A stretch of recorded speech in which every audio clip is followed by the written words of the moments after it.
2학년 예술계 학생 여러분 안녕하세요. 문학 세 번째 강의를 시작하도록 하겠습니다. 선생님 지난 시간에 과제를 냈는데 여러분이 과제를 참신한 어떤 시구를 동원해서 정말 다양한 어떤 표현들을 많이 창작을 했더라고요. 그래서 특히 4번 문제의 소가로 3번에 해당하는 과제는 여러분이 만들었던 시구가 굉장히 독창적이고 참신하고 문학적으로 잘 표현된 시구들이 많아서 나중에 오프라인 개강을 하면 그 부분을 친구들하고 함께 공유해 볼까 합니다. 자, 나머지 부분들도 여러분이 굉장히 잘 과제를 수행을 해줬어요. 자, 그래서 그런 부분들에 대해서 여러분 참 선생님이 칭찬을 합니다. 자, 그러면 여러분이 했던 과제를 예시답안과 함께 같이 한번 살펴보도록 할게요. 자, 2번 문제를 보면 과제로 냈던 부분인데 2연과 3연의 가문누는 무엇을 뜻하느냐라고 첫 번째 물음이 있었어요. 자, 이 부분은 선생님이 여러분과 함께 시를 감상하면서 두 가지 중의적 의미로 해석이 될 수 있다라고 말씀을 드렸었는데 같이 한번 또 보도록 하겠습니다. 자, 일단 보면 역시 두 가지 의미로 파악이 되고 있어요. 나무가 봄, 밤에 눈을 맞으면서 고즈넉하게 서 있는 모습을 눈을 감고 있다고 의인화한 편이다라고 했어요. 그래서 시각화된 사물을 볼 수 있는 인체의 눈을 의미하죠. 그래서 그러한 의미로 첫 번째 파악이 될 수 있는 거고요. 첫 번째, 시각화된 대상을 바라볼 수 있는 인체의 눈으로서 자, 어떤 표현으로 볼 수 있다? 자, 의인화된 표현으로 볼 수 있다. 자, 의인화된 표현으로 볼 수 있다. 자, 두 번째 의미는 역시 중의적 의미로서 자, 겨울 동안 나무 속에 고이 길러오다 봄을 맞아 곧 터트릴 준비를 하고 있는 새싹을 의미하는 것이 아니냐라는 자, 두 번째 의미로 파악이 됩니다. 자, 그래서 첫 번째, 두 번째 의미를 여러분이 모두 다 알고 계셔야 되고요. 자, 이런 부분들 말고도 여러분이 가문누는 또 다른 의미를 가지고 있다라고 감상할 수도 있어요. 자, 그런데 자, 대체로는 이렇게 두 가지 의미로 제시를 하곤 합니다. 자, 정리할 학생은 정리를 추가적으로 하도록 하시고요. 자, 두 번째 물음을 볼게요. 자, 두 번째 물음을 보니까 화자는 왜 가문눈이 예쁘다고 표현하였을까? 자, 이 물음에 대한 답은 학생들 개개인마다 다 다를 것 같아요. 그래서 가문눈이 예쁘다고 한 이유는 화자의 입장이 되어서 우리가 이것을 해결해 나가는 문제였으니까 답이 다양할 수 있는데 자, 예시답안을 그래도 같이 한번 보도록 할게요. 자, 왜 예쁘다고 했느냐라는 거죠. 자, 첫 번째 예시답안을 보면 고요하게 서 있는 나무의 모습이 명상을 하거나 또는 깊은 생각에 잠겨 있는 것 같다. 깊은 생각에 잠겨 있는 것 같아서 아름다웠기 때문이다. 라고 진술할 수도 있고, 자, 두 번째를 보면 파릇파릇한 새싹을 품고 있는 생명력이 감탄스러웠기 때문이다. 자, 그런 새싹을 품고 있는 생명력이 초점을 뒀죠. 자, 그런 생명력이 감탄스러웠기 때문일 것이다. 자, 이런 진술은 예시답안이고 여러분 나름대로 왜 가문눈이 예쁘다고 표현했는지 다양한 진술이 가능해요. 그래서 자, 이거는 예시답안일 뿐이고 여러분이 진술한 답이 정답입니다. 자, 그 다음 세 번째 물음을 볼게요. 자, 세 번째 물을 보면 눈송이들이 가문눈에 입 맞추려고 한다라고 표현한 까닭이 뭐냐라는 물음이죠. 이거는 지난 시간에 선생님이 2강 강의 때 여러분하고 감상할 때 뭐라고 말씀드렸냐면 자, 입맞춤의 대상은 사랑하는 대상이나 아니면 친근한 대상이나 아니면 굉장히 호의적인 어떤 감정을 갖고 있는 대상이라고 했어요. 그만큼 눈송이들은 나무에 대해서 애틋해하거나 사랑하는 감정을 갖고 있거나 좋아하는 감정을 갖고 있다라고 자, 보면 되겠습니다. 자, 다양한 답들이 가능한데 예시답안을 보면 이렇게 진술을 해주고 있어요. 화자가 그랬던 것처럼 눈송이들도 나무들의 가문눈에 감탄하고 그것을 예찬할 것이라고 생각했기 때문이다 라고 했습니다. 호의적이다, 사랑하는 감정을 품는다라고 선생님은 생각을 해봤는데, 자, 여기에서는 화자와 마찬가지로 감은 눈이 예뻐서 감탄했다거나 아니면 그것을 예찬했다거나 이런 감정들, 즉 긍정적인 감정들을 품었기 때문이에요. 자, 이런 어떤 예시답안들도 있다고 여러분이 생각을 하면 되겠어요.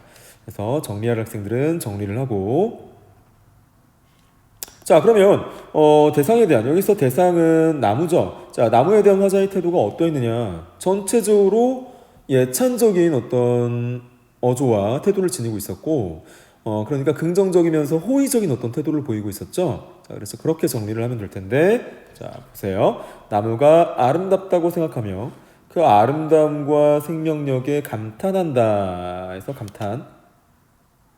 자, 감탄하는 긍정적인 어떤 호의적인 어떤 정서를, 자, 태도를 보이고 있었다고 여러분이 생각을 하시면 되겠어요. 자, 넘어가도록 할게요. 이번은 지난 시간에 여러분과 한 부분이고요. 3번. 자, 과제로 수행했던 3번 문제인데, 자, 3번 문제도 역시 마찬가지로 왜 그렇게 생각했는지에 대한 이유가 굉장히 다양했어요. 그래서 여러분의 어떤 문학적 감수성과 어떤 감상 능력이 굉장히 뛰어나다라는 생각을 선생님이 또 해봤습니다. 자, 그러면 그래도 예시답안을 같이 한번 살펴보면 이러이러하기 때문에 이 구절이 아름답다라고 지금 진술이 돼 있어요. 일단 봄눈 맞는 나무들을 보면 이 부분들은 왜 아름답다고 진술했나 볼까요? 봄밤에 눈을 맞고 서 있는 나무의 모습. 자, 눈을 맞고 서 있는 나무의 모습 그 자체가 아름답다라고 했어요. 그래서 선생님이 첫 시간에 낮에 내리는 눈과 밤에 내리는 눈에 대해서 이야기를 한 적이 있어요. 낮에 내리는 눈은 눈이 명확히 잘 보이지 않아요. 자, 그렇기 때문에 어떤 아름다운 미적 어떤 느낌이 들지 않는데, 밤에 내리는 눈이 빛에 반사되어서 빛나는 어떤 광경을 여러분이 본 학생들이 있을 거예요. 그런 밤에 내리는 눈이 의외로 굉장히 아름답습니다. 그래서 자, 눈을 받고 서 있는 나무의 모습인데 또 밤에 내리는 눈이기 때문에 그 자체로 아름답다라고 생각을 했어요. 자, 두 번째, 자, 구절을 보면 두 번째 구절, 나무들은 눈을 감고 있을 것이다 라는 구절이 또 아름답게 느껴졌대요. 자, 그 이유를 보니까, 자, 나무들이 눈을 감고 서 있는 장면을 떠오르니까 아름다웠다. 연상작용이죠. 자, 세 번째 예시답안을 보면 눈송이들이 줄다름 쳐온다. 그러니까 역시 인격화된 부분인데 의인화된 표현이라고 했죠. 그 눈송이들이 나무를 향해 달려오는 모습, 그 달려오는 모습 자체가 아름답다라고 생각을 했는데, 자, 왜 그랬나 같이 한번 살펴보면, 자, 눈송이들이 나무에 감은 눈에 입맞춤한다는 상상, 입맞춤한다는 어떤 상상 자체가 굉장히 낭만적이고 아름답게 느껴졌다는 거예요. 그래서 줄다름쳐 달려와서 어떤 망설임 없이 입을 맞춰버리죠. 그래서 입맞춤의 대상이 역시, 자, 사랑하는 대상이나, 자, 호의 어떤 감정을 갖고 있을 때 이루어지기 때문에, 자, 굉장히 그 장면 자체가 낭만적이면서도 아름답게 느껴질 수 있는 거죠. 자, 그 다음 구절을 보면 이런 구절도 또 아름답게 느껴졌대요. 자, 나무들의 너 아니 너의 감은 눈이, 이렇게 생략된 표현들이 있는데,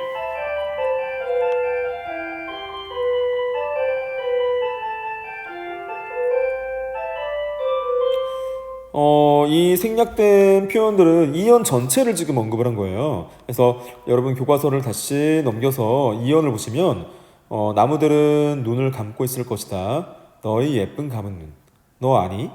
내 감은 눈이 얼마나 예쁜지. 이 구절 전체가, 이연 전체가 아름답다라고 지금 생각을 한 거예요.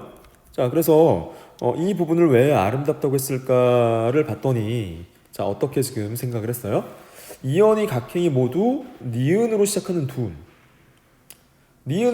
둔이라고 했어요.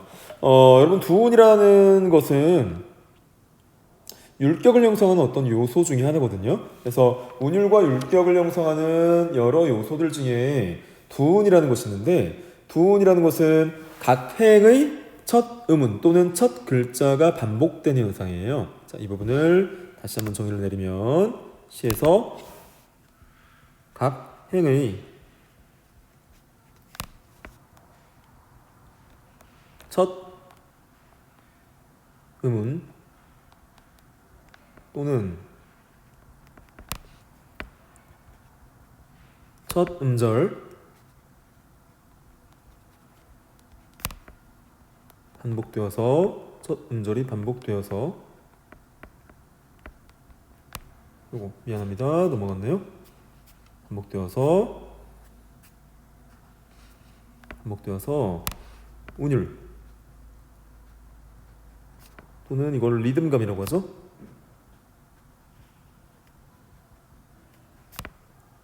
운율을 형성하는 문학적 표현 기법이에요.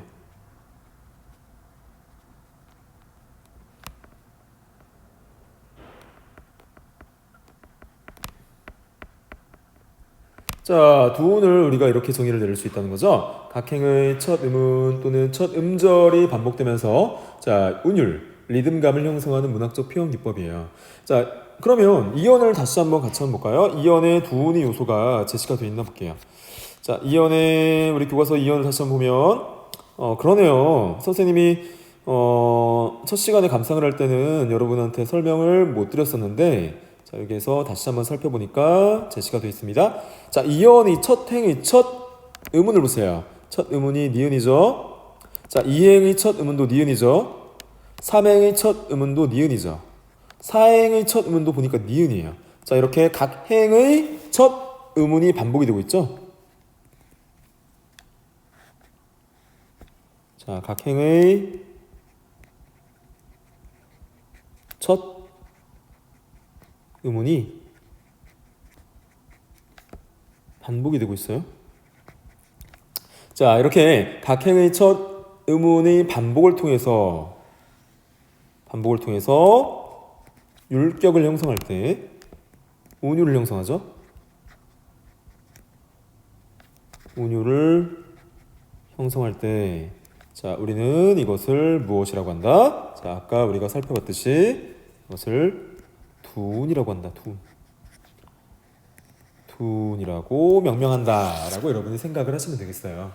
그래서 이런 두운의 어떤 운율 형성 방법에 대해서 학습활동에서 언급을 해주었던 거예요. 자, 그렇게 여러분이 생각을 하시면 되겠습니다. 자, 이런 두운의 어떤 형성 방법도 있어요. 자, 그러면 두운이 언급됐으니까 설명드리면 우리 대학 수학역시험이나 내신고사에서는 이 두운보다도 가군이라는 어떤 운율 형성 방법을 조금 더 많이 제시해요. 자, 두운과 비교해서 더 많이 언급되는 것이 두운보다는 가군입니다. 가군. 더 많이 언급되는 것이 가군이에요. 자, 그럼 가군은 뭐냐? 가군은 두운이 각 행의 첫 음운 또는 첫 음절이었잖아요. 가군은 각 행의 마지막 음운 또는 마지막 음절이에요. 자, 그렇게 생각하시면 됩니다. 가군은 각 행의 마지막 음운 또는 마지막 음절이 반복이에요. 마지막 음절이 반복입니다. 음절의 반복을 통해 형성되는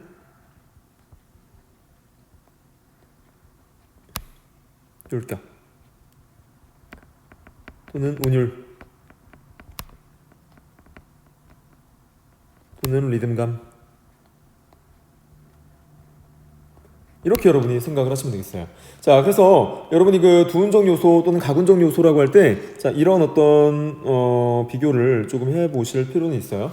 자, 그래서 두운의 요소 또는 가군의 요소라고 하면 율격을 드러내는데 그것은 각 행의 첫 음운 또는 첫 음절이냐 또는 마지막 음운 또는 마지막 음절이냐에 따라서 두운이라고 하기도 하고 가군이라고 하기도 한다 라고 여러분이 생각을 하시면 되겠어요. 자, 그러면 그 다음 또 아름답다고 생각한 구절에는 뭐가 있느냐를 봤더니 이런 구절을 또 언급을 했어요. 너희 예쁜 감은 눈이라고 했어요. 그래서 좋아하는 사람이 눈을 감고 있는 아름다운 모습, 좋아하는 사람이 눈을 감고 있는 아름다운 모습이 또 떠올랐대요. 자, 그래서 여러분이 생각하고 있는 이 시의 아름다운 구절은 다 다를 수가 있어요. 자, 그리고 여러분이 왜 그렇게 생각했는지도 학생별로 다 다르죠. 자, 그래서 이 예시답안을 참고해도 되고, 여러분이 작성한 그 내용을 답안이라고 생각하면서 공부하셔도 되겠습니다. 자, 넘어갈게요. 자, 또 우리가 과제로 수행했었던 4번 문제에 2번 문제를 볼게요. 자, 2번 문제 보면 자신의 주변에서 이 시의 꽃침과 같은 의미를 지닌 대상을 찾아 그것에 관해 짝과 함께 이야기해보자 라고 했어요. 그래서 선생님이 지난 시간에 한민복 시인의 이 시를 우리가 감상했을 때, 봄꽃이라는 시를 감상했을 때 꽃침이라고 표현한 이유는 치유의 기능, 마음의 상처를 치유해주는 기능이 있기 때문에 침이라는 표현을 쓴 것이다 라고 같이 한번 감상을 해봤었죠. 그래서 그러면 치유의 대상으로 여러분이 인식하고 있는, 여러분이 평소에 생각하고 있었던 대상물을 찾아서 기술해보는 과제였는데 굉장히 다양한 대상들을 여러분이 선정을 했더라고요. 그래서 역시 이 부분도 참으로 여러분이 평소에 마음의 상처를 이러한 방법으로 다스리고 있었구나라는 것을 선생님이 알 수 있었어요. 자, 그래서 예시답안을 보면 이렇게 설명을 해주고 있어요. 자, 시가 꽃침과 같은 의미를 지닌 것 같다. 그래서 시는 부드럽고 아름다운 노래. 그러니까 평소에 이 학생은 자, 시를 감상함으로써 마음을 다스려 왔던 거예요. 자, 시는 부드럽고 아름다운 노래로 사람을 위로하고, 자, 그리고 치유해 주기도 하고, 세상을 비판하는 날카로운 내용으로 잘못을 지적하기도 하고, 고칠 것을 역설하기도 하는 면이 있어서 꽃침과 유사한 것이 아니냐라고 생각을 했어요. 이 학생의 경우에는. 자, 여러분도 잘했습니다. 자, 그 다음에 3번 문제를 또 여러분이 잘 수행을 했는데 봄눈 오는 밤이라는 본문의 시와 봄꽃이라는 우리 학습활동의 시처럼 봄의 아름다움을 느끼게 하는 대상을 하나 정해서 그것을 인상 깊은 식으로 표현해 보자라고 했어요. 이 부분도 굉장히 여러분이 잘했어요. 그래서 시구가 굉장히 참신하면서 독창적이었어요. 자, 그래서 예를 들어서 여기에서는 봄비를 언급했는데 특징은 겨울 내내 잠들어 있던 봄의 새싹을 깨우는 그런 어떤 역할을 수행한다고 봤고, 자, 이것을 통해서 만든 시구를 보니까 이런 시구를 창작을 했어요. 봄비는 잠꾸러기 새싹을 깨우는 잠영종, 따르릉 따르릉 내린다. 그래서 약간 동시 같죠, 그렇죠? 자, 그래서 봄비와 잠영종을 1대1로 대응을 시켰어요. 자, 그래서 봄비와 잠영종을 대응시킨 비유법을 또 활용을 해서 참신한 시구를 작성을 했습니다. 자, 여러분도 잘했습니다. 자, 그러면 봄눈 오는 밤을 우리가 다시 한번 정리하면 감상의 뜰에서 보듯이 이렇게 정리할 수 있어요. 자, 봄눈 오는 밤은 자연의 아름다움과 그 아름다움을 느끼는 섬세한 마음을 표현한 시이다. 1년에서는 눈 내리는 풍경을 묘사했고 2년에서는 나무들이 눈을 감고 있을 것이라고 상상하였으며, 자, 1년에서는 뭐였대요? 풍경 묘사를 했고, 2년에서는 상상하였으며, 자, 3년에서는 그 감은 눈에 입 맞추려고 눈이 줄다름쳐 온다. 자, 감은 눈에 입 맞추려고 눈이 줄다름쳐 온다고 또 상상했죠? 상상하면서 자신도 눈처럼 그러고 싶다는 마음을 드러내었다. 감은 눈에서 눈은 의인화된 나무의 눈으로 볼 수도 있고, 새로 막 터져 돋아나르는 초목의 싹. 자, 두 번째이죠. 눈의 의미로 볼 수 있다. 중의법이 적용됐다고 했었어요. 자, 그래서 감은 눈이라는 시구는 앞의 경우라면 어떤 의미를 담고 있대요? 나무가 봄눈에 덮여 있는 모습. 뒤의 경우라면 나무의 그 눈이 봄을 맞아 싹트려고 하는 상황을 나타낸다고 볼 수 있다 라고 해서 두 가지 의미로 파악이 되기 때문에 우리가 이것을 선생님이 뭐라고 설명했습니까? 두 가지 의미이기 때문에 중의법, 중의적 표현이다. 또는 중의법이 적용되었다. 적용되었다라고 선생님이 설명했었어요. 자, 그래서 그런 부분으로 이 시의 어떤 감상을 여러분이 정리하면 되겠습니다.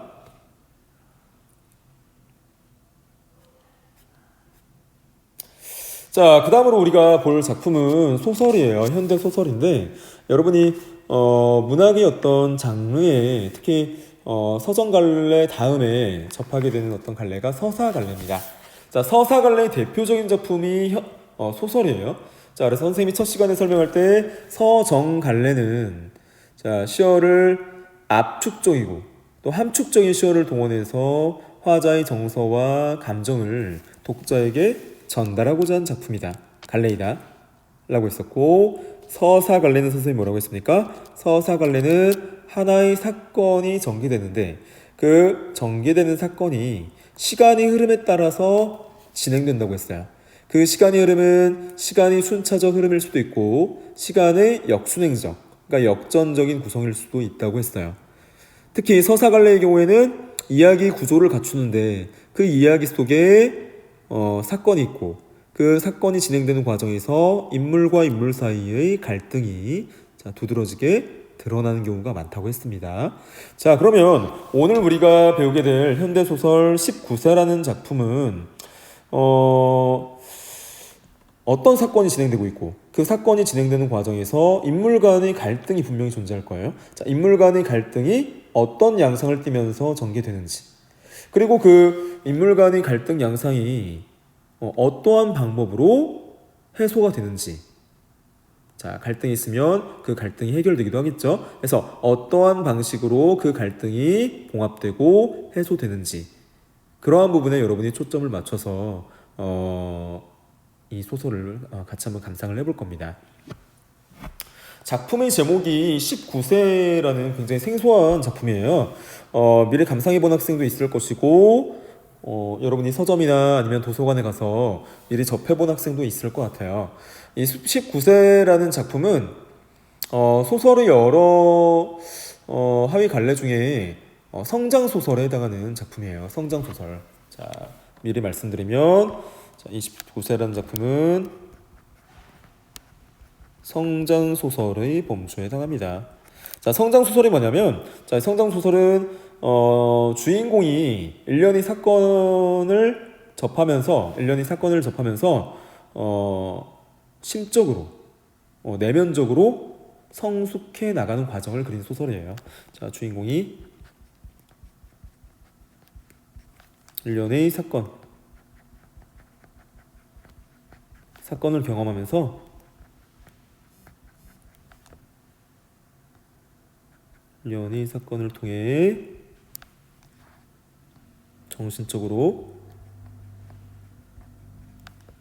정신적 성숙을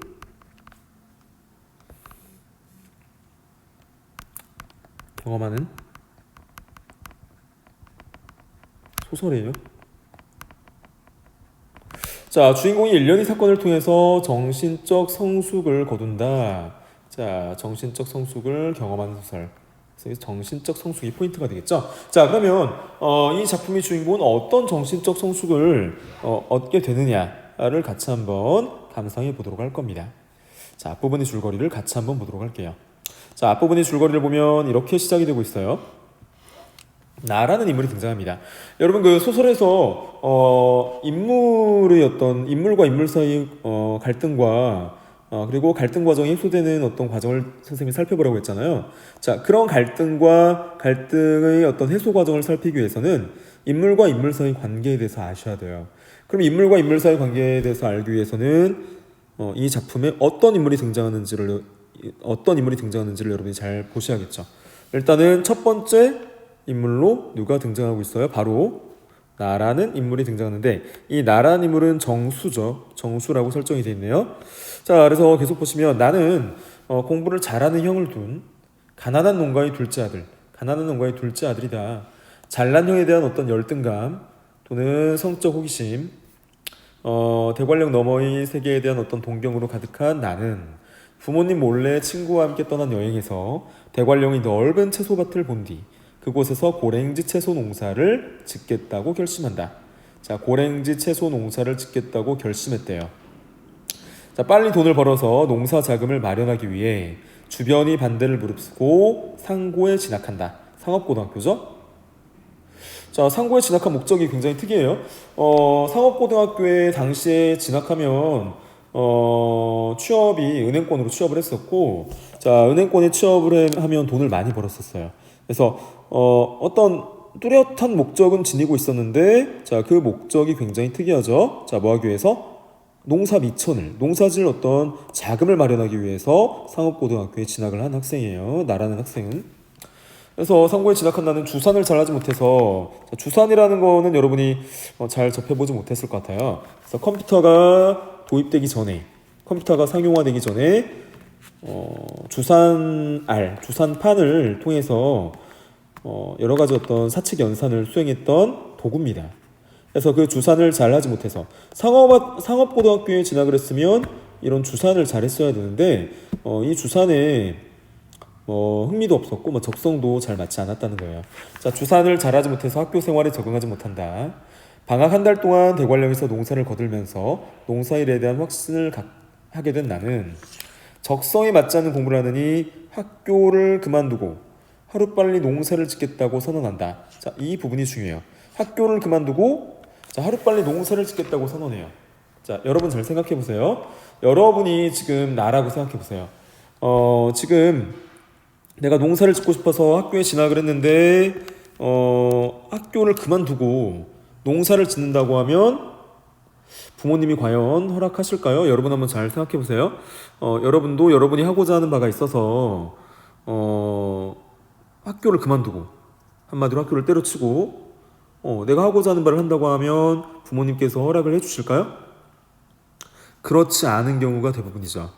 그래서 역시 이 주인공의 부모님도 아버님으로 나오는데, 아버지도 학교를 그만두겠다고 하는 순간, 선언한 순간 이 아들과 굉장히 갈등을 빚습니다. 자, 그래서 그 갈등을 빚는 과정에서 이 아버지가 어떤 결정을 내리고 과연 농사를 짓게 허락하는지, 이런 부분들도 여러분이 잘 보셔야 됩니다. 그래서 여기에서 아버지와의 갈등 원인이라고 제시를 했어요. 그래서 나와 아버지 사이 어떤 갈등이 촉발되는 부분입니다. 자, 농사를 짓겠다고 선언하는 부분.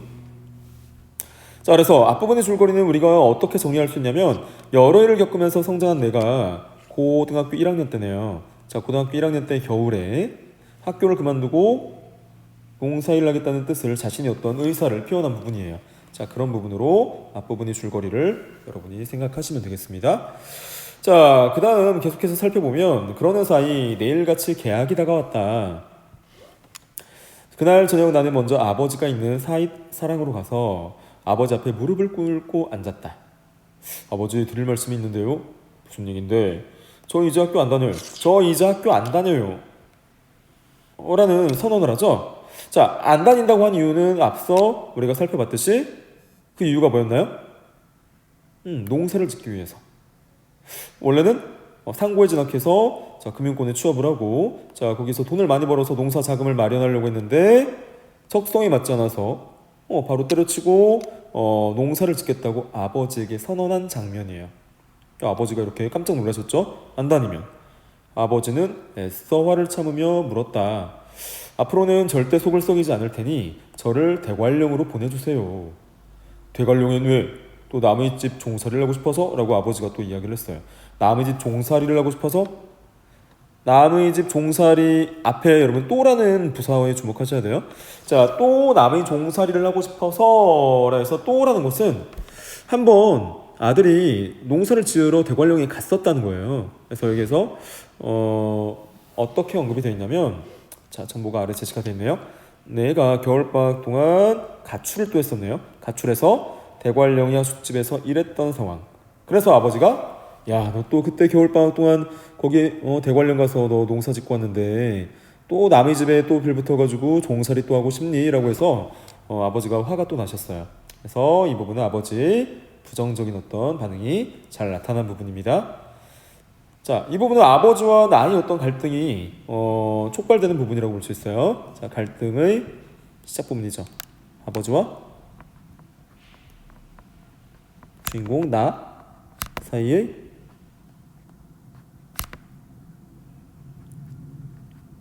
갈등이 촉발되고 있다. 또는 시작되고 있다. 자, 아버지와 나 사이 갈등이 촉발되고 있다. 시작되고 있다라고 여러분이 생각을 하시면 되겠어요. 자, 그랬더니 아들이 이렇게 말합니다. 아니요. 아니요. 거기 가서 농사를 짓고 싶어요. 남의 집 종살이가 아니라요. 아버지, 농사를 짓고자 합니다. 나의 결심이 잘 드러나고요. 저 자신 있어요, 아버지. 했더니 아버지가 이렇게 말씀하시죠. 이봐라, 정수야. 네 올해 나이가 몇이냐? 17살요. 그러면 그건 20살이 넘어서도 할 수 있는 것이 아니냐. 자, 대부분의 부모님이 이렇게 말씀하시죠. 자, 그거는 너 20살이 넘어서도 성년이 돼서도 할 수 있는 거 아니냐라고 했어요. 그러니까 아버지의 입장은 어떤 입장인가요? 농사를 짓는 거는 좋은데 학업을 마치고 나서 네가 성인이 된 이후에 농사일을 하는 게 좋겠다라는 입장이시죠. 그렇죠? 자, 그래서 아버지는 자, 어떻게 생각을 하고 계신다고요? 나에게 자신이 나이 청소년 시기에만 할 수 있는 것이 있음을 일깨우려고 하고 있어요. 이 청소년 시기에만 할 수 있는 것이 아버지 입장에서는 뭐라는 거예요? 자, 청소년 시기에 할 수 있는 것이 아버지 입장에서는 학업에 열중하는 일이죠. 학생으로서 학업에 열중하는 것 또는 학문에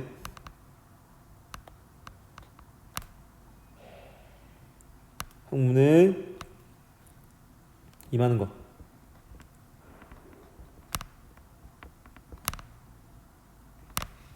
자, 그래서 네가 이 시기를 놓치면 20살 넘어서는 이 공부를 학교 공부를 할 수 없다라는 거죠. 그렇죠? 자, 이런 어떤 청소년의 시기를 일반적으로 우리가 이렇게 특정 시기에만 그 일을 수행할 수 있는 그 시기를 우리가 결정적 시기라고 합니다. 말이야, 지금 학교에서 공부를 할 수 있는 이 시기가 얼마나 중요한데 농사를 짓겠다고 하는 거니? 라는 아버지의 생각이에요. 그래서 아버지는 현재 너희 나이에 17살에 할 수 있는 그 공부라는 것이 학업에 열중하고 학문에 임하는 그 활동이 커서는 할 수 없는 것이다. 고등학교 시절에 할 수 있는 공부가 따로 있다는 거죠. 자, 그런 시기를 우리가 결정적 시기라고 볼 수 있는 거예요. 그래서 이 결정적 시기를 놓치지 말라는 아버지 당부가 담겨 있습니다. 자, 그랬더니 아들이 뭐라고 했을까요? 자, 넘어가 볼까요? 자, 아들이 이렇게 이야기해요. 저는 빨리 하고 싶어요. 한 해라도 빨리요. 아버지가 또 화가 나셨죠? 자, 그런 거 빨리 해서 뭐 할 건데? 라고 합니다. 돈 벌려고요. 공부도 취미가 없고 하니까. 글쎄, 그런 건 학교를 졸업하고도 얼마든지 할 수 있는 거라니까. 그렇게 해도 늦지 않고. 그러니까 다시 학교로 가. 내일 개학이고 하니까. 자, 다시 학교로 가라고 아버지가 명령조로 말씀하시죠. 당시에는 아버지의 어떤 가정 내에서의 어떤 권위가 대단했었죠. 옛날에는. 자, 그래서 명령조로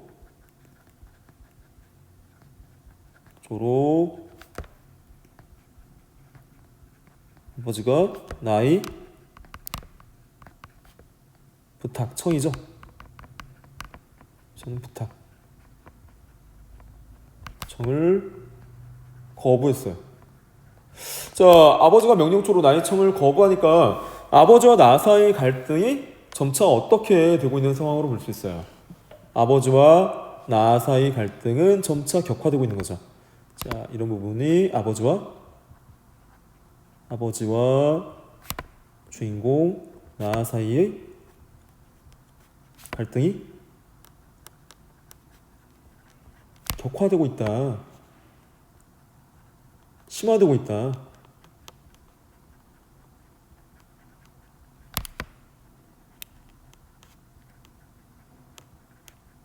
자, 아버지와 나 사이 갈등이 점차 격화되고 있다, 심화되고 있다라고 여러분이 생각을 하시면 되겠어요. 자, 심화되고 있다. 자, 그러면 이런 어떤 갈등이 해결되려면 어느 한쪽이 양보를 하거나 타협점을 찾아야 되는데 과연 두 사람 사이에 아버지와 나 사이에 누군가가 양보를 하느냐 아니면 타협점을 찾느냐 이것을 여러분이 주목을 하셔야 돼요. 자, 계속해서 보도록 하겠습니다. 저 이제 정말 학교 안 다녀요. 자, 그러니까 이제 아버지 말을 이제 거역하겠다는 거죠. 정말 학교 안 다녀요. 그러면 또 집 나가고 말 거라고요. 이 부분 또 주목하세요. 굉장히 성숙하지 못한 태도를 보여주고 있죠. 여러분도 이러한 경험이 있나 모르겠어요.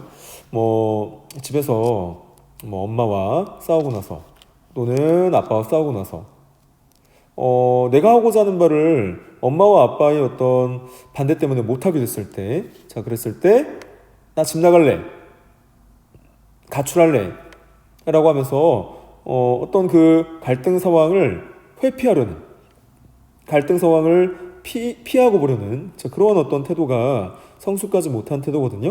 자, 이런 성숙하지 못한 태도로, 갈등의 어떤 근본적인 부분을 해결하려고 하지 않고, 자신의 어떤 감정을 표출하는 나의 어떤 태도를 볼 수 있어요. 자, 그래서 근데 여기에서 또 주목해야 할 점이 뭐예요? 또라는 부분이죠. 또 아까도 또가 있었죠. 또 집 나가고 말 거라고요. 자, 아까 겨울방학 때 대관령에 가서 농사를 한번 짓고 왔었죠. 그때를 말하는 거예요. 자, 또 집 나가고 말 거예요 라는 부분이 있어요. 자, 이런 부분이 자, 이전에 가출을 한 경험이 있음을 알 수 있는 부분이에요. 멀리요. 이번에는 더 멀리 간대요. 자, 이번에는 더 멀리 간대요. 그러면 아버지가 내 부탁을 들어주겠지라고 생각을 했던 거죠. 자, 그런데 자, 그 부분이 아버지 입장에서는 또 호락호락하지 않습니다. 자, 그래서 맞아 죽을 각오를 하고 나는 그 말을 했대요. 맞아 죽을 각오까지 했대요. 자, 맞아 죽을 각오를 했다는 것은 그만큼 나의 농사에 대한 어떤 농사를 짓겠다는 어떤 신념이 강하다는 것을 의미하죠. 자, 맞아 죽을 각오를 했다는 것은 농사에 대한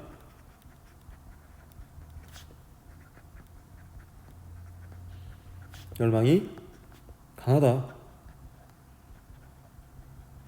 자, 농사를 짓는 것에 대한 열망이 강하다라는 것을 알 수 있는 부분이라고 자, 여러분이 생각하시면 됩니다.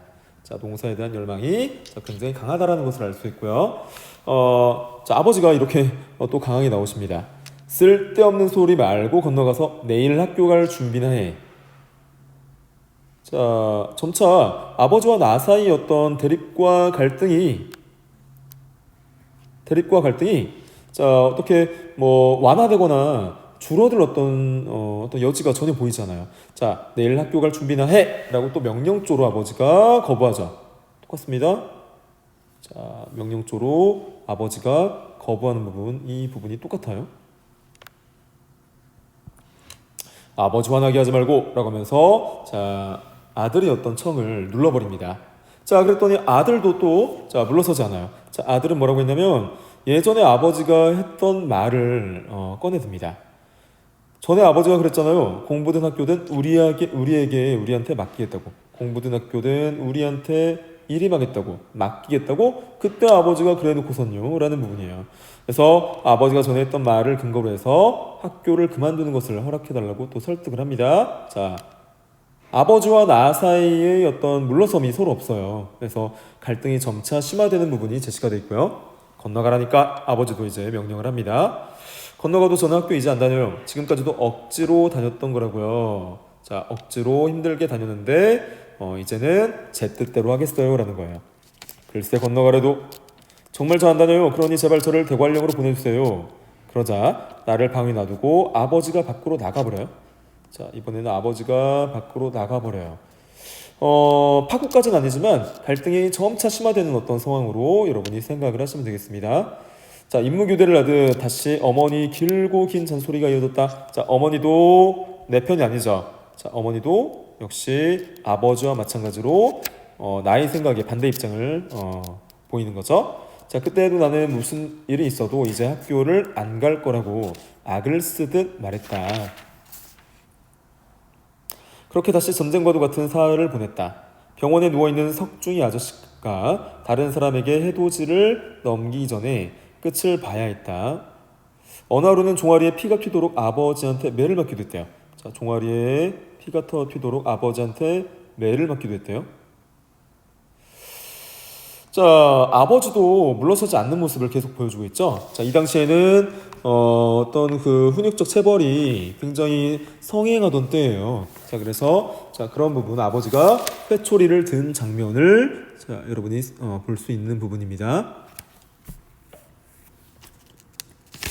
그래도 아버지가 회초리를 들고 때리는 부분에 대해서 체벌을 하는 부분에 대해서 내가 이 부분에 대해서 나라는 인물이 이 부분에 대해서 반발하거나 어떤 대드는 부분은 보이지 않고 있어요. 그래서 일단은 막고 있고요.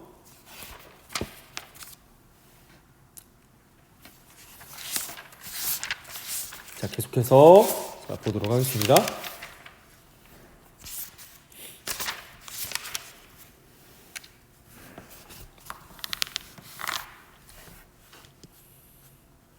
나는 죽었으면 죽었지 학교로는 가지 않겠다고 말했다. 나중엔 아버지가 이런저런 말로 달래도 그 고집만은 꺾지 않았다. 그러니까 제발 나를 대관령으로 보내달라고. 방학 전에도 일주일가량을 무단 결석까지 할 정도로 학교에 가기 싫었나 봐요. 자, 개학이 되어서도 내가 학교로 나오지 않자 선생님이 집으로 친구들을 보냈다. 학급 실장과 이웃 동네에 살고 있는 용문이었다. 그 두 친구에게도 나는 이제 학교를 다니지 않을 거라고. 그러니까 앞으로 우리 집에 찾아오지 말라고 말했다. 그렇게 말하지 마라. 내일 내가 학교로 나가볼 테니까. 친구들이 돌아갈 때 아버지가 친구들에게 말했다. 그리고 그날 저녁부터 밤까지 다시 아버지와 길고 긴 줄다리기 싸움을 했다. 라고 해서 둘 사이 갈등이 아직 해소되지 않은 부분을 볼 수 있어요. 자, 그래서 나의 성격이 여기서 잘 드러나죠. 아버지의 성격도 마찬가지고요. 자, 둘의 성격, 두 인물의 성격이 어떻습니까? 고집이 세요. 그리고 한번 결심한 일은 타협하거나 다시 되돌리지 않는 나의 성격. 타협하지 않죠. 타협하거나 다시 되돌리지 않는 나의 성격이 잘 드러나요. 자, 그래서 전체적인 내용을 이 부분을 정리하면 나는 학교를 그만두고 농사일을 하겠다는 것에 반대하는 아버지와 갈등하는 부분으로 볼 수 있습니다. 자, 오늘은 여기까지 살펴보도록 하고요. 다음 강에서 본문의 세 번째 부분을 여러분하고 같이 한번 살펴보도록 할게요. 자, 오늘은 따로 과제를 내지 않고 끝까지 이 소설을 한번 여러분이 읽어보는 걸로 과제를 대체하도록 할게요. 자, 강의 듣느라고 고생 많았어요. 다음 강의에서 보도록 할게요.